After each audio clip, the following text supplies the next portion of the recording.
This series is based on a true story. London, 1963. During her lunch break at the office, Alison Wilson returned to her large beautiful home. Her husband Alec, a writer, was working on a new book. Alison reminded him to take his pills. Setting the table, Alison called her husband to lunch, but he didn't respond. Finding Alec unconscious on the floor in the room, Alison panicked trying to revive him, but he wasn't breathing. Alison first informed the priest of their church, Father Timothy, about what had happened, and only then did she contact the doctor. Alison still can't come to terms with the fact that her husband is gone.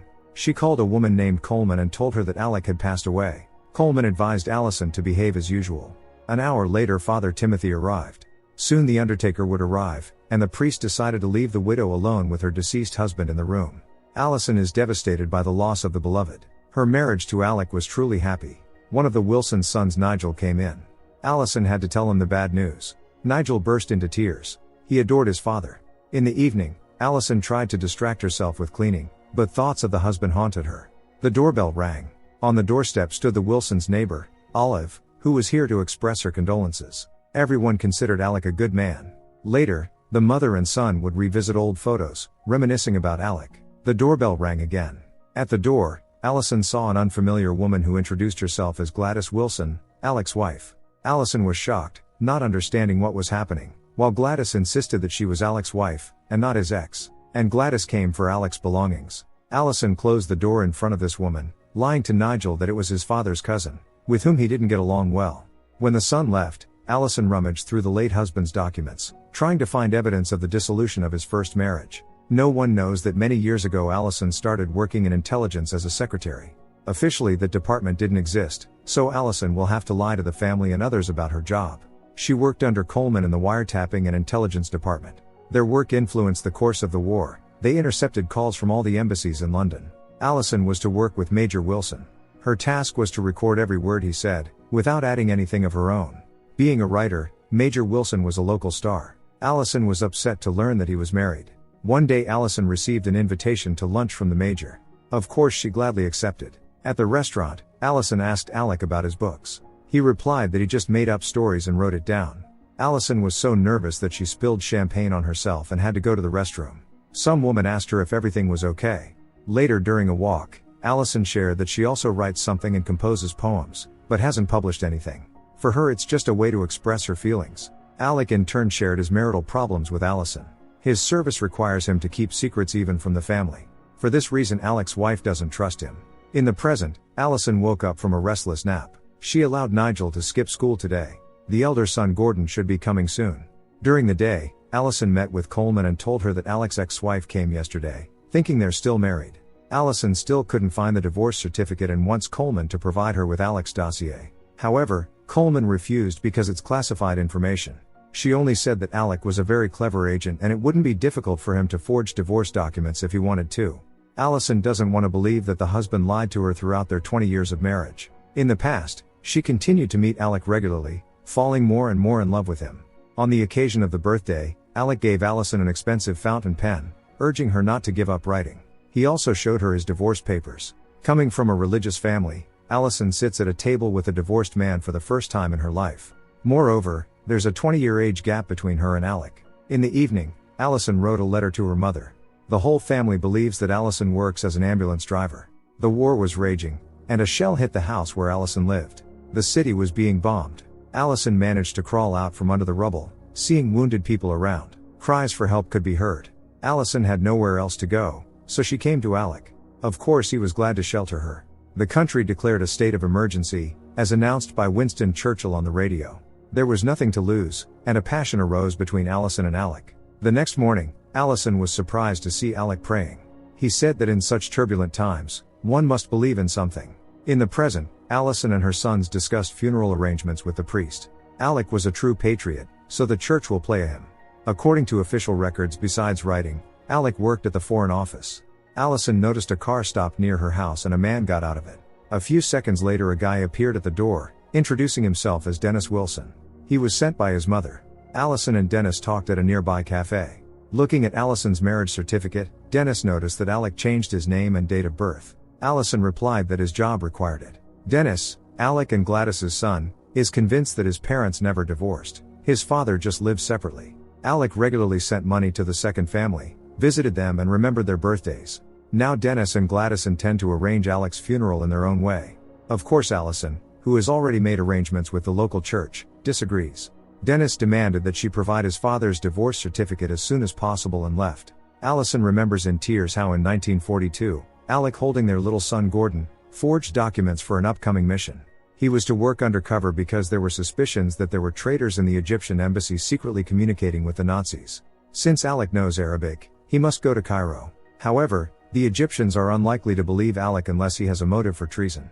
Therefore he will soon be dismissed from intelligence under some pretext. The next morning Alec was arrested in front of his wife for wearing a uniform under false pretenses. Allison didn't know how to react to what was happening. An article about the major's arrest was published in the newspaper. Allison was left alone with the baby in her arms. In the present, Allison told her sons that she needed to leave for an urgent matter. In the past, Allison found it difficult to cope alone with the child. There was still no news from Alec. With the birth of the child, Allison resigned from intelligence. However, she hoped that Coleman would tell her when Alec returned. Of course Coleman didn't say anything. The uncertainty was the scariest thing for Allison.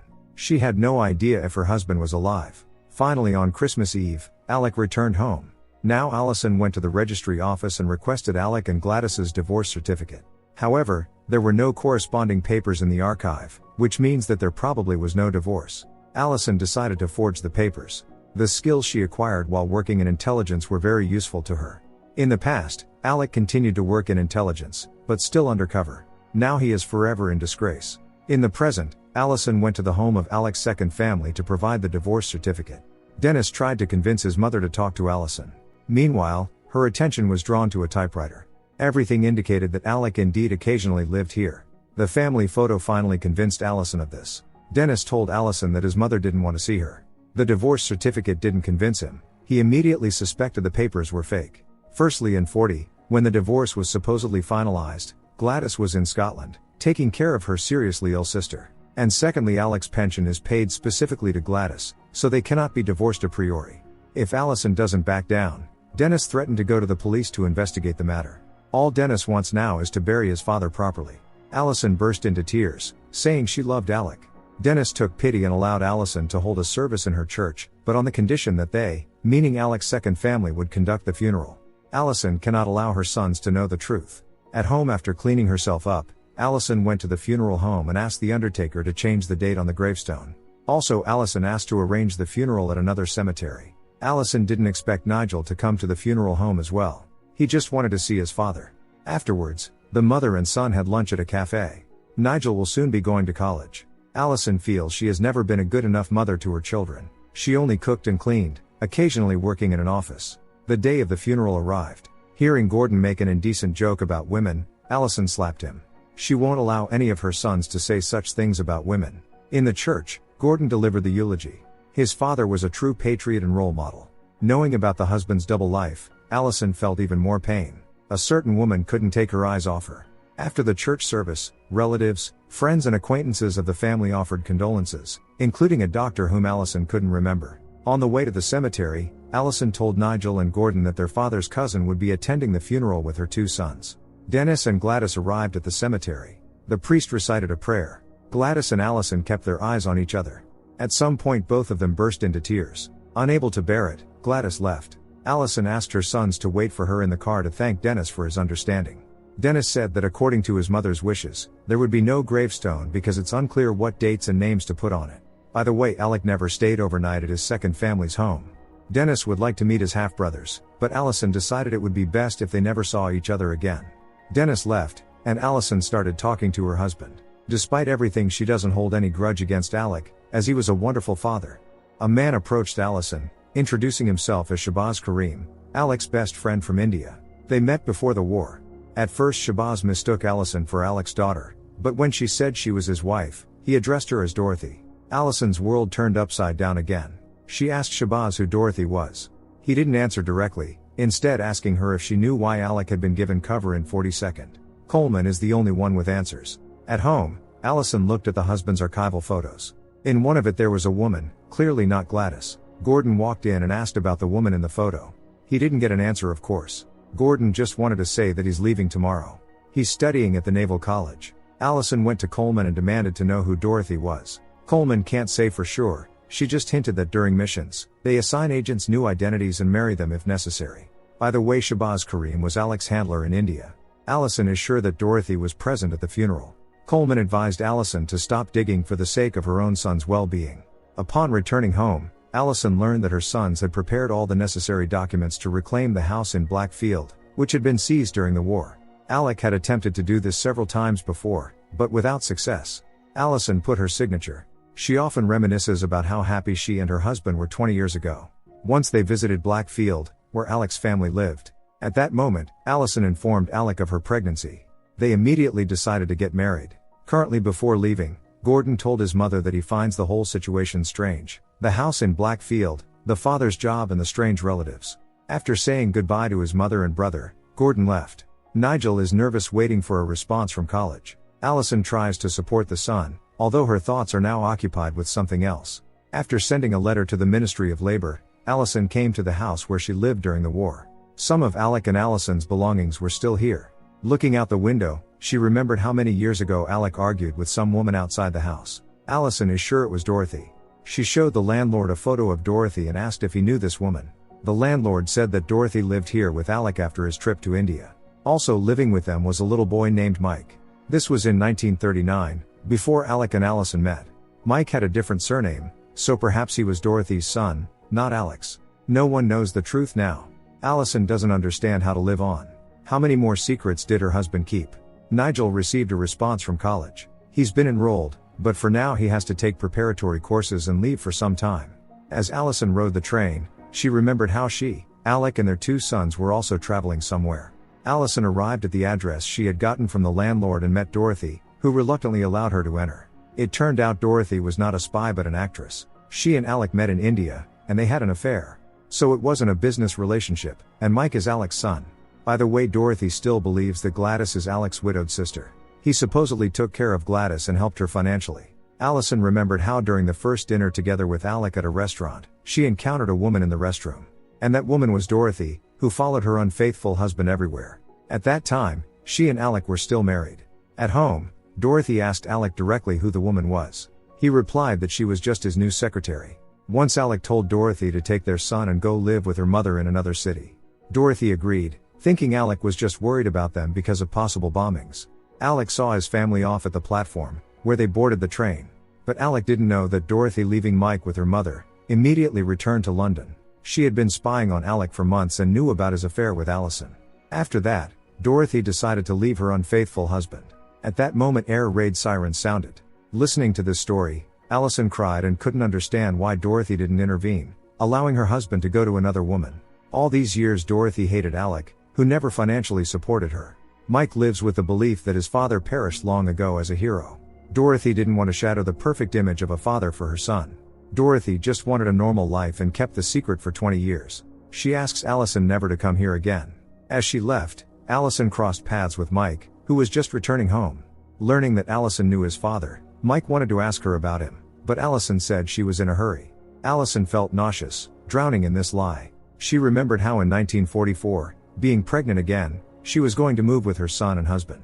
The landlord evicted them because of debts, but Alec had already found new housing, promising that after the war, they would move to Blackfield and live happily. Now looking back, Allison can't believe that the man she loved so much deceived her. Their whole life was a lie. Many years ago, Allison gave birth to their second son right at home while Alec was at work. Alec seemed like the perfect loving father.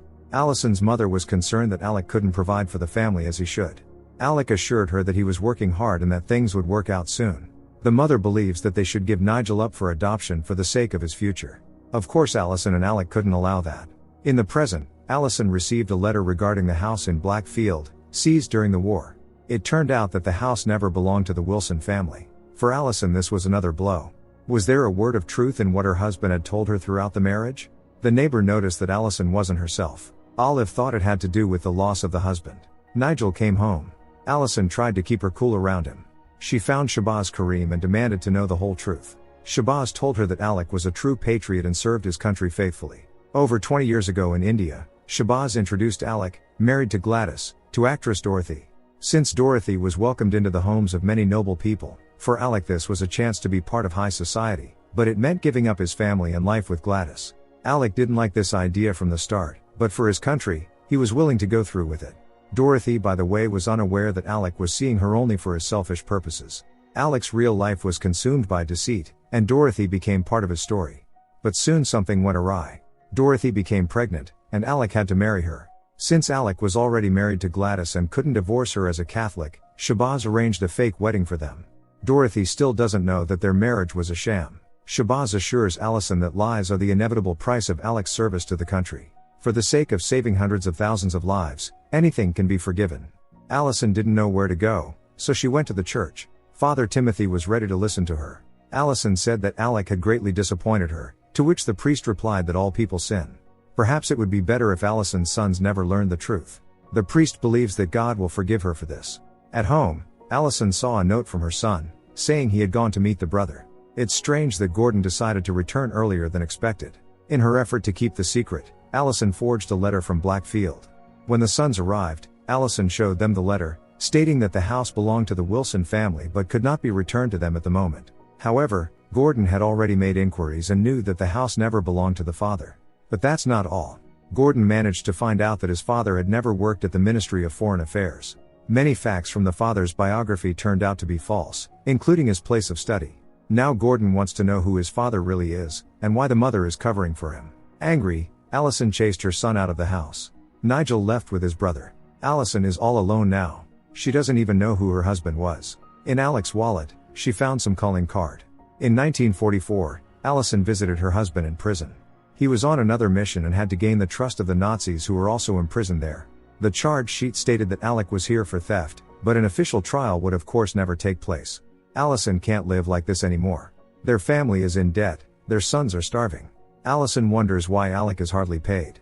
He promised to sort everything out as soon as the mission was over. However, Allison is tired of waiting and intends to sell her wedding ring to buy tickets and leave with the sons to her mother. In the present, Allison is trying to pull herself together, remembering how she went to her mother with the boys. Mrs. McKelvey believes that her daughter did the right thing by deciding to leave the husband. Allison couldn't tell her mother that Alec was actually in prison fictitiously. In the present, Allison went to the Dartmouth Naval College to explain herself to Gordon. Allison said she forged the letter because she couldn't come to terms with the fact that Blackfield didn't belong to them. However, Howard feels like the mother isn't telling him everything. The guy recalled how many years ago he saw his father in a longshoreman's uniform near the hospital. Allegedly the father was substituting for his friend at work. But what was he really doing there? At home, by applying a special solution to that calling card, Allison was able to reveal the number and called it, but no one answered. Allison remembered how Alec once showed up at her mother's house. He found a new apartment, and his salary was raised. Alec hoped it would convince the wife to come back to him. Currently Allison has returned to work. She can't get her mind off that calling card. Trying to call that number, Allison remembers how Alec suffered from nightmares. At home, Allison tried to call that number again, but in vain. In the past, the mother persuaded Allison not to return to the husband and to stay with her sons in the parental home. Mrs. McKelvey considered Alec a fraud and a liar.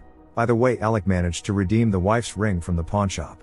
Tomorrow he plans to return to London and wants his wife and children to go with him. Allison hesitated, no longer knowing what to believe. Perhaps the husband has long ceased to work in espionage and has been lying to her about everything. There are no guarantees and no certainty about the future with Alec. Currently Allison asked Father Timothy how one can believe someone without evidence. The priest just replied that everyone sometimes doubts, and that's normal. Going to the hospital, Allison asked Mr. Ashby if Alec worked here as a longshoreman. Mr. Ashby replied that for many years, but not full-time. Allison wants to know the details because she had no idea her husband worked as a longshoreman. Mr. Ashby admitted that Alec often met here with a lady he called the boss. Now Allison isn't sure if she made the right decision when she decided to return to her husband many years ago. She trusted him, but it seems in vain. Even then, Allison suspected something. She went to Coleman again and demanded to know why they weren't paying Alec for his work. If it weren't for Allison's mother's inheritance, their family would still be living in a rented apartment. Coleman confessed that Alec was fired from intelligence in '42 after he deliberately misled them about a non-existent spy group in Egypt. So both of Alec's convictions were real. He ended up in prison twice for fraud, which prevented him from getting a well-paying job later on. In intelligence, Alec's talent for lying was considered so dangerous that they decided to follow him for the rest of his life. Allison didn't want to believe that her husband hadn't actually saved their country during the war. Allison prayed to God to forgive her for loving Alec, then just cried helplessly in church. Father Timothy helped her calm down. Allison felt like God had abandoned her. The priest told Allison that God had sent her a trial. When the time comes, a ray of hope will appear. Allison doesn't know how to come to terms with the truth. All these years her husband wasn't leading just a double life, he had many identities. Finally, Allison managed to reach the number, which as it turned out belonged to Shabazz Kareem. They met again. Allison wants to know why Shabazz didn't initially tell her that Alec had long been fired from intelligence. Shabazz replied that he had made a promise to the friend. However, according to Shabazz, not everything was a lie. Alec allegedly wasn't fired because he fabricated intelligence but because he knew too much, and he was set up by a certain double agent connected to Moscow. Allison didn't believe this, thinking that Shabazz was once again trying to save the reputation of his late friend. Allison no longer has the strength to trust. At home, she received a call from Nigel, who asked how she was doing. The son just wanted her to remember that he and Gordon will always be there for her. Allison is determined to get to the truth and again spoke with Shabazz, who provided her with some evidence that Alec was set up in 42nd. Perhaps Alec didn't tell the wife about his dismissal because he wanted the family to think only the best of him. Allison wants to believe this, but doubts prevailed, prompting her to go to court. Later, she met Coleman again and asked why there were no records of Alec's convictions in the court archives. Coleman continues to insist that Alec was a pathological liar and falsified intelligence. No one knows why he risked his career. Since there is still no evidence, Allison must decide for herself what to believe. And although Alec lied a lot about his past, Allison is sure he was willing to do anything for his country. Allison called Gordon and told him that his father made many mistakes, but despite everything he loved them very much. For the first time since the husband's funeral, Allison felt relief. Politely greeting the neighbors, she invited them over for the weekend. Turning on cheerful music, Allison planned to do some chores when she suddenly saw a boy with a bike through the window. Stepping outside, Allison asked if everything was okay. The boy introduced himself as Douglas and said he was waiting for his mother. They're looking for his father, who stopped sending them money and lives here. Realizing the terrible truth and seeing the approaching woman, Allison locked herself in the house. The woman, introducing herself as Elizabeth Wilson, knocked on the door, saying she was looking for her husband. Turns out Alec didn't have 3, but at least 4 families. Allison burned all the photos and books of her late husband. 3 years later, Allison sold the house. She hadn't lived here all this time. Her sons took care of everything. In the house, they found the only remaining photo of their mother. By the way, Gordon married a girl named Susan and will soon become a father. Allison writes a book with a pen once given to her by Alec. Soon her sons came to visit. Gordon brought his little daughter Deborah with him. Allison regrets that she has had so little contact with her sons over the past 3 years. Now she plans to divide the money from the sale of the house among them, although they didn't want to accept it. Allison has found peace. Solitude helped her think about a lot of things. Nigel gave his mother the photo found in the house. Gordon, on the other hand, asked the mother what to tell Deborah about his father when she grows up. Allison has no answer to this question. She met with Dennis, who advised Allison to tell the truth to her sons. Dennis, for example, doesn't regret finding out who his father really was. He prefers to know the truth rather than live in a lie. Before deciding on this, Allison consulted with the priest. She can't dedicate herself to God while lying to her own children. Father Timothy said that the only way to heal is to find the strength to forgive. Allison went to Blackfield House, wanting to find out how Alec was connected to this place. It turned out that during the war, this house was a hospital. After being wounded, Alec spent some time here and constantly read books. One day a doctor gave Alec a typewriter, which prompted him to start writing.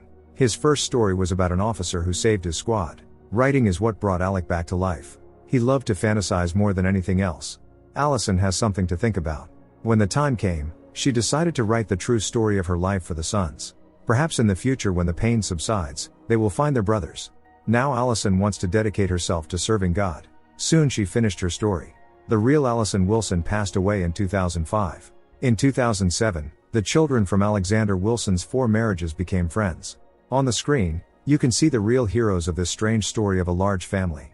To this day, family members are seeking the truth about Alexander Wilson's service, but his dossier is still classified. Don't forget to subscribe to our channel not to miss more exciting new products. Also, the authors will be pleased if you leave your opinion in the comments.